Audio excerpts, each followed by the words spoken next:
No hesitation. I'm not sure that the president recalls specific details of the meeting. Again, it was a brief meeting that took place quite some time ago. Interesting. The president remembers his conversation with a war widow like it was yesterday. But things get a little more hazy when trying to recall his meeting with a former advisor who communicated with the Russians about getting dirt on Hillary Clinton. But he was one of his top advisors. That's what I don't understand. I mean, yeah, trusted them. He talked to the Washington Post, Willie. We all remember that because it was probably the first time a presidential candidate in an editorial interview talked about his hands as much as Donald Trump talked about the size of his hands. But when they asked him about his foreign policy advisors, boom, right at the top of the list on card page. Called him an excellent guy. We're talking about George Papadopoulos. Yes. In this case, called him an excellent guy. You can just look at the photographs, and we'll show them of him sitting in high-level national security meetings with Donald Trump at one side of the table and Jeff Sessions at the other. Do we have that photograph? Because I got to tell you, I mean, it's sort of in criminology, Mike Barnicle, you look at these sort of things to see who's in power and who's not in power.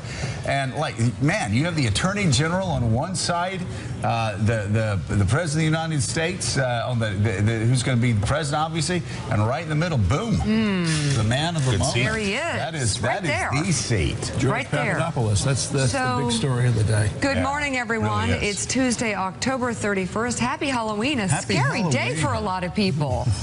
So scary. Oh.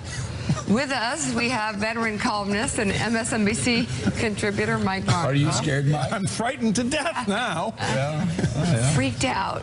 Boo! NBC News national security analyst and former chief of staff at the CIA and Department of Defense, Jeremy Bash. And in Washington, White House reporter for USA Today, Heidi Prisbilla. Good to have you all. I do want to start with this, though. It's really interesting, Jeremy. We've been hearing from critics of the special counsel, from Robert Mueller, that they're leakers. They leak like this. And then you get the first indictments out, and Trump and everybody else are like, oh, this has nothing to do with the campaign. And then, boom.